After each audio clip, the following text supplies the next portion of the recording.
Hello everyone, are you looking for an aesthetic and photogenic restaurant to take nice pictures with friends and family? Then Blue Moon might be the good place for you.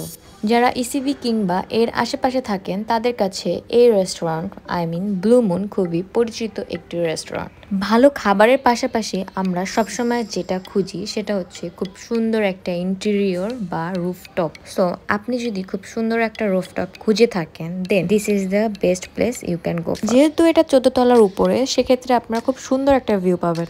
জায়গাটা দেখতে খুবই ভালো লাগতেছিল but let me কিন্তু এই রেস্টুরেন্টের ফুডগুলো একটু over price, but সেই তুলনায় খাবারের টেস্ট অনেক এভারেজ। খাবারের কথা চিন্তা করে বা খাবারের প্রাইসের কথা চিন্তা করে গেলে এটা কখনোই ওয়ার্থ ইট মনে হয়নি আমার কাছে। তবে হ্যাঁ, আপনি যদি ছবি তুলতে খুব বেশি ভালোবাসেন আমার মতো তাহলে অবশ্যই এই প্লেস আপনার জন্য।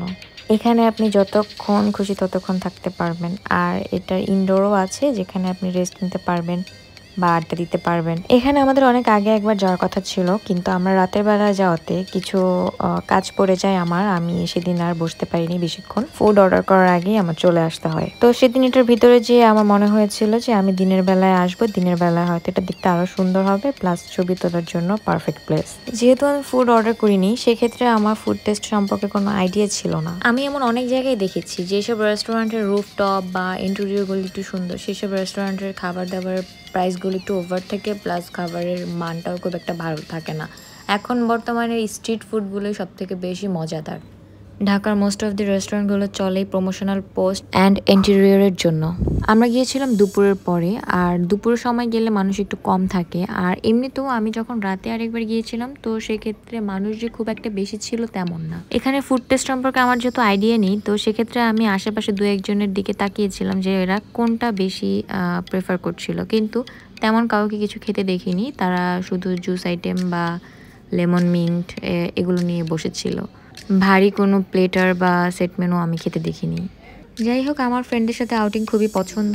আমি বরাবরের মতো একটু ঘোরাফেরা পছন্দ করি, ছবি তোলা আরও বেশি পছন্দ করি। আর ঢাকার ভিতরে ঘোরাফেরা মানেই এই রেস্টুরেন্ট বা রিসর্ট এগুলোই। মেনলি বাসা থেকে বের হয়ে যে কোনো এক জায়গায় যাব যেখানে একটু আড্ডা দিতে পারবো, ঘুরতে পারবো, ছবি তুলতে পারবো। এখানে যাওয়ার পরে আমি একদম ওদের ব্যাকগ্রাউন্ড বা ওদের ডেকোরেশনের সাথে একদম মিশে গিয়েছিলাম, কারণ আমার যে শাড়ি পরার লুকটা ছিল সেটার এত সুন্দর মানিয়েছে এই ব্যাকগ্রাউন্ডের সাথে। এখানে ছবিগুলো আসলে খুব সুন্দর আসে। যদি আপনি বাহির সাইডে যে ছবিগুলো তুলেন তাহলে অবশ্যই খুব সুন্দর হবে। তবে এটার ইনডোরের ইন্টেরিয়র খুব একটা সুন্দর না, যতটুকু সুন্দর এটা আউটডোরই সুন্দর, যেটা ফুটিয়ে তুলেছে এরা। এখানে সুন্দর একটা দোলনাও আছে, এখানে বড় ছোট সবাই দোল খেতে পারবে। আমি অনেক সময় ধরে এখানে দোল খাচ্ছিলাম, যেহেতু এখানে খুব বেশি মানুষ ছিল না এজন্য আমি অনেকক্ষণ ধরেই এখানে বসেছিলাম। আর বেশি মানুষ থাকলে দেখা যায় এই দোলনাতে মানুষ একটু ছবি তুলতে চায়, ছবি তুলতে পছন্দ করে, সেক্ষেত্রে অনেক সময় ইচ্ছে থাকা সত্ত্বেও বেশিক্ষণ বসে থাকা যায় না। এখন আমি আপনাদের সাথে আমার তোলা কিছু ছবি শেয়ার করব।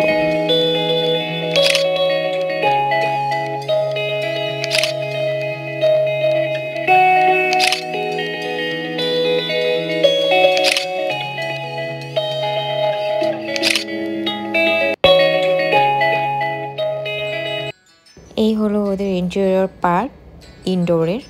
আর এখানে কিডস জোনও আছে, এখানে চাইলে আপনি আপনাদের বাচ্চাদেরকে নিয়ে চলে আসতে পারবেন। বাচ্চারা মেনলি খেলাধুলার জায়গা পেলে খুব বেশি বিরক্ত করে না কোথাও, যে দেখা যাবে বাচ্চাদেরকে খেলতে দিয়ে আপনারা খুব সুন্দরভাবে আরাম করে রিল্যাক্সে খেতেও পারবেন, ছবিও তুলতে পারবেন।